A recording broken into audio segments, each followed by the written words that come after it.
మీ personal interviews మరియు వ్యాపార ప్రకటనల కొరకు ఈ నెంబర్ని సంప్రదించండి. నమస్తే, వెల్కమ్ టు మనం టీవీ. నేను మీ ప్రియాంకారావు.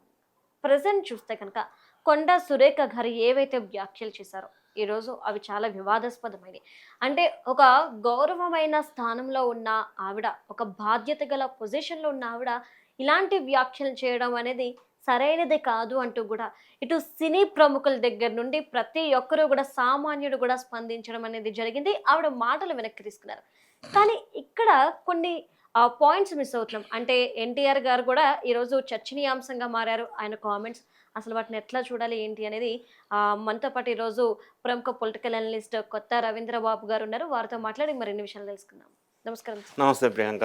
సార్, ఒక విధంగా చూసుకుంటే ఈరోజు కొండా సురేఖ గారు సమంత గారి మీద చేసిన వ్యాఖ్యలు ఏవైతే ఉన్నాయో నిజంగా అవి చాలా దారుణం. ఈ విషయంలో చాలా మంది రియాక్ట్ అవుతున్నారు. ఆవిడ మాటలు వెనక్కి తీసుకున్నాను అని చెప్పినప్పటికీ కూడా ఎవరు కూడా చల్లారలేదు. అంటే ఇక్కడ ఈ ఇన్సిడెంట్లో చాలా మంది అంటుంది ఏంటంటే ఎన్టీఆర్ గారు సమంత అని ఒక మాట అనగానే చాలా ఫాస్ట్గా రియాక్ట్ అయ్యారు. ఆయన సోషల్ మీడియాలో రియాక్ట్ అయ్యి ఇది చాలా ఖండించాల్సిన విషయం, మీరు ఎట్లా కామెంట్ చేస్తారో అని చెప్పి ప్రశ్నించారు. ఇదే ఎన్టీఆర్ గారు, జూనియర్ ఎన్టీఆర్ గారు ఆ రోజు తన మేనత్త భువనేశ్వరి గారిని వైఎస్ఆర్సీపీ పార్టీ నాయకులు లోకేష్ పుట్టక మీద కామెంట్స్ చేశారు. అంటే అక్కడ ఆవిడ వ్యక్తిత్వాన్ని ప్రశ్నించినట్టే, బురద జల్లినట్టే. అలాంటి సందర్భంలో ఎన్టీఆర్ గారు స్పందించిన తీరు సరైనది కాదు. ఆ రోజు ఎందుకు స్పందించలేకపోయామంటూ ప్రశ్నిస్తున్నారు. ఇదొకెత్తు. నారా చంద్రబాబు నాయుడు గారు జైల్లో ఉన్నప్పుడు పవన్ కళ్యాణ్ గారి దగ్గర నుండి ప్రతి ఒక్కరు కూడా వెళ్ళి పరామర్శించి వచ్చారు. అందరికీ తెలిసింది ఆయన్ని ఏ విధంగా అరెస్ట్ చేశారు అనేది. ఇది జరిగినప్పుడు కూడా ఎన్టీఆర్ గారు బయటకు వచ్చి ఒక మాట మాట్లాడింది లేదు. అంటే ఇక్కడ చాలా మంది ప్రశ్నిస్తున్నారు. అంటే మరొకరికి జరిగినప్పుడు నువ్వు ఇంత సానుభూతి చూపిస్తూ ఇంత కోపాన్ని ప్రదర్శించిన మీరు ఎందుకు మీ సొంత మనుషుల మీద ఇలాంటి ఆరోపణలు, కామెంట్స్ వచ్చినప్పుడు ఎందుకు మాట్లాడలేదు? అంటే మిమ్మల్ని పెంచిన కొడాల నాని గారి సన్నిహితుడు, టికెట్ ఇప్పించిన వ్యక్తే వల్లభనేని వంశీని మాట్లాడినారని మీరు రాలేదా అన్న పాయింట్ ఆఫ్ వ్యూలో ఈరోజు ఎన్టీఆర్ గారిని టార్గెట్ చేయడం అనేది జరిగింది. మీరు చెప్పండి, మీరు ఏమంటారు? ఇప్పుడు ఎన్టీఆర్ గారు ప్రవర్తించిన తీరు రెండు ఇన్సిడెంట్స్లో చూస్తే మీకేం అర్థమైంది? ప్రియాంక, ఇప్పుడు తెలంగాణ రాష్ట్రంలో మంత్రివర్యులు కొండా సురేఖ గారు విషయం ఏదైతే ఉందో ఇప్పుడు బర్నింగ్ టాపిక్ అయిపోయి పెద్ద వివాదాస్పదం అయిపోయిన సంఘటన. దీన్ని క్లియర్ కట్గా మనం విశ్లేషణ చేసుకుంటే మంత్రివర్యులు కొండా సురేఖ గారు ఒక మంత్రి హోదాలో, మెదక్ జిల్లాకి సంబంధించిన ఇన్ఛార్జి మంత్రి హోదాలో దుబ్బాకకి వెళ్ళటం జరిగింది. దుబ్బాకకి సంబంధించినటువంటి ఎంపీ గారు, మెదక్ ఎంపీ గారు రఘునందన్ రావు గారు బీజేపీ పార్టీకి చెందిన అభ్యర్థి. ఆ సందర్భంలో చేనేత వాళ్ళ గురించి మాట్లాడుతూ చేనేత వాళ్ళు నేచిన చేనేత దారాన్ని ఒకదాన్ని కొండా సురేఖ మంత్రివర్యులు మెడలో వేసి అక్క అని సంబోధించడం జరిగింది అభిమానంతో, ప్రోటోకాల్ ప్రకారం.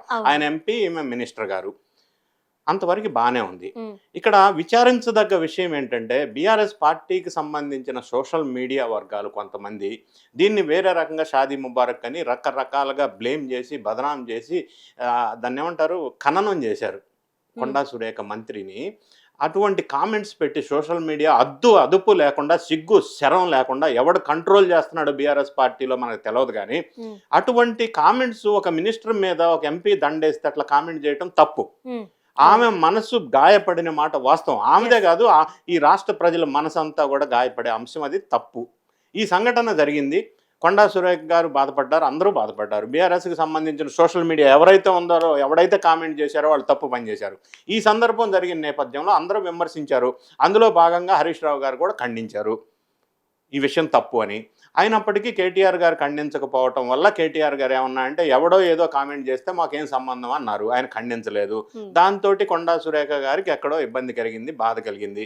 ఆ బాధలో, ఆ ఫ్రస్ట్రేషన్లో, ఆ ఇబ్బందులో ఆమె కొన్ని కేటీఆర్ మీద కామెంట్స్ చేస్తూ కేటీఆర్ డ్రగ్స్ అడిక్ట్ అయ్యాడని, సినిమా హీరోయిన్స్ అందరికి కూడా డ్రగ్స్ అలవాటు చేశాడని, ఈయన అత్యాచారాలు భరించలేక కొంతమంది cine heroes like Rakul Preet Singh తొందరగా పెళ్లి చేసుకొని సినిమాల నుంచి వెళ్ళిపోయిందని, ఈ కేటీఆర్ మీద దుమారం చేయాలా, బదనాం చేయాలన్న కాన్సెప్ట్ నుంచి దారి మళ్ళీ అది ఏ ప్రమేయం లేని, ఏ లింకు లేని సినిమా రంగానికి చెందిన ప్రముఖ హీరోయిన్లు ఇందులోకి గుంజటం, రాజకీయంలోకి గుంజటం, వాళ్ళ కుటుంబాన్ని వీధిని పడేయటం అనేది ఈమె చేసిన తప్పు. దాన్ని ఖండించవలసిందే. ఇప్పుడు సమంతని కేటీఆర్ రమ్మన్నారు, కన్వెన్షన్ సెంటర్ పడగొట్టకుండా ఉండాలంటే నాగార్జునను ఇతని కొడుకు వెళ్ళమన్నారు, సమంత వెళ్ళనంది కాబట్టే వాళ్ళిద్దరు విడాకులు తీసుకున్నారు అని చెప్పి స్టేట్మెంట్ ఇచ్చింది. అది ఎంత డ్యామేజింగ్ స్టేట్మెంట్. నాగార్జున కుటుంబం, అక్కినేని నాగేశ్వరరావు గారి కుటుంబం అంటే ఆంధ్ర రాష్ట్రంలో గౌరవం ఉన్న కుటుంబం, రాజకీయాలతో సంబంధం లేని వాళ్ళ జీవన విధానం ఏదో సినీ రంగంలో ప్రముఖంగా సెటిల్ అయిన అటువంటి సెలబ్రిటీలని, అటువంటి కుటుంబ వ్యవహారాలని ఆయన రమ్మన్నాడు, ఈమె వెళ్ళలేదు అందుకే విడాకులు తీసుకున్నారని చెప్తుందా? ఆ విషయం వాళ్ళు వచ్చి ఈమెతో చెప్పారా? ఆమె ఏమైనా పోలీస్ కంప్లైంట్ ఇచ్చిందా? వాళ్ళిద్దరికి సెటిల్ సరిగా అండర్స్టాండింగ్ లేదు, విడిపోయారు. ఆమె జనంలో అటువంటి అసలు ఎంత దారుణమైన ఆడ మనిషి అయి ఉండి, లేడీ మినిస్టర్ అయి ఉండి, అటువంటి సినిమా రంగంలో వాళ్ళని రాజకీయాల్లోకి ఈడ్చి అటువంటి కామెంట్ చేయడం తప్పు కదా. సినిమా రంగం అనంలోనే, సినిమాలో హీరోయిన్ల అనంలోనే అంత దుష్ప్రచారం చేయటం, అంత దురాభిమానం వాళ్ళ మీద ఉండటం తప్పు కదా. ఆ రంగాన్ని అట్లా విమర్శించడం తప్పు. వాళ్ళని రాజకీయాల్లో లాగి ఇటువంటి కామెంట్స్ అనేది ఎవ్వడూ సహించరు. దీన్ని ఖండించవలసిందే. అందరూ ఖండించారు. మరీ ముఖ్యంగా సినిమా రంగం వాళ్ళు ఏకతాటి మీదకి వచ్చి అందరూ కూడా దీన్ని తీవ్రంగా ఖండించారు. అభినందిద్దాం. ఖండించవలసిన అంశమే. కొండా సురేఖ గారు చేసిన తప్పే. తర్వాత సారీ చెప్పారు. అనాల్సిందంతా అనేసి బురదంతా చల్లేసి ఫ్యామిలీని వీధిని పడేసి బ్లేమ్ చేసి బదనాం చేసి ఖననం చేసి ఇప్పుడు సారీ నేను వెనక్కి తీసుకుంటానంటే చెల్లుకు చెల్లా, అది సొల్యూషన్ కాదు కదా. డ్యామేజ్ జరగాల్సింది జరిగిపోయింది. ఎనీవే వీళ్ళు దాని మీద పరువు నష్టం వేశారు నాగార్జున గారు. బహుశా రేపు ఎల్లుండి మండే అది కోర్టు హీరింగ్కి వస్తుంది నాంపల్లి కోర్టులో. అది లీగల్ ప్రొసీడింగ్స్ వెళ్తారు. ఏమైనప్పటికీ జరగాల్సిన డ్యామేజ్ అయితే ఈ కుటుంబాన్ని చేసింది. అది తప్పు. కొండా సురేఖ గారు అట్లా చేసేది లేకుండా మంత్రివర్గంలో ఉన్నప్పుడు హుందాగా వ్యవహరించాలా. ప్రజలు మంత్రి గారిని చూసి నేర్చుకోవాలా. లీడర్ అంటే అందరికీ ఆదర్శంగా ఉండాలా. దురదృష్టవశాత్తు ఈ గడిచిన ఆంధ్రప్రదేశ్ రాష్ట్రంలో గడిచిన వైఎస్ఆర్ కాంగ్రెస్ పార్టీ అధికారంలో ఉన్న 5 సంవత్సరాల కాలంలో ఆంధ్రప్రదేశ్ అసెంబ్లీ బూతు పంచాంగం అయిపోయింది.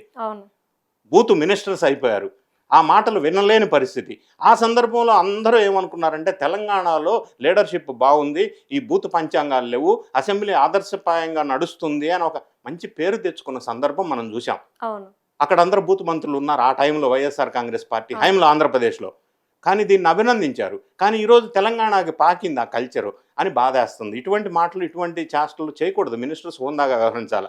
సరే సినీ రంగం అంతా కూడా ఖండించారు. అందరూ మంచిదే, దాన్ని అభినందిస్తున్నాం. మీరు ప్రస్తావించినట్టుగా ప్రముఖ నటుడు యంగ్ హీరో ఎన్టీఆర్ కూడా ఖండించారు. ఎన్టీఆర్ను అభినందిద్దాం. ఇప్పుడు ఇక్కడ ఎన్టీఆర్ను ఒక పక్కన అభినందిస్తూనే ఆయన చేసిన మంచి పనికి ఆయన గతంలో ఆంధ్రప్రదేశ్ రాష్ట్రంలో ఎంతో సీనియర్ పొలిటీషియన్ నారా చంద్రబాబు నాయుడు గారి వైఫ్ని, ఆమె రాజకీయాల్లో సంబంధం లేని వ్యక్తి, ఎన్టీఆర్కి స్వయాన అత్త, అటువంటి ఆమెని అనకూడని మాటలు వినకూడని మాటలు ఆంధ్రప్రదేశ్ అసెంబ్లీలో బూతుల మంత్రులు మాట్లాడినప్పుడు ఇదే ఎన్టీఆర్ అప్పుడు కూడా స్పందించి ఉంటే బాగుంటుండే. మరి అప్పుడు ఏమైంది స్పందన? అదేమన్నా చిన్న విషయమా? అది కూడా చిన్న కామెంట్ కాదు కదా. అటువంటి బూతుల కామెంట్ అసెంబ్లీలో చేశారు. అది క్షమించరాని తప్పు. అటువంటప్పుడు కూడా ఈ యంగ్ హీరో ఎన్టీఆర్ స్పందించి ఉండుంటే మనం అభినందించి ఉండేవాళ్ళం. మరి అప్పుడు ఎందుకు సపోర్ట్ చేయలేదు? ఇప్పుడు వెంటనే ఎందుకు సపోర్ట్ చేశాడు? అందరికీ ఇక్కడ అదే డ్యామేజ్ జరిగింది, అక్కడ ఆ రోజుల్లో కూడా అదే జరిగింది. ఆయన అక్కడ కూడా స్పందించి ఉంటే బాగుండేది. అందరినీ సమంగా చూడాలా. అది ఎవరన్నా కానీ, ఏ స్టేట్ కానీ. ఆయన అట్లా చేసి ఉండుంటే బాగుండేది. Thank you so much. Thank you.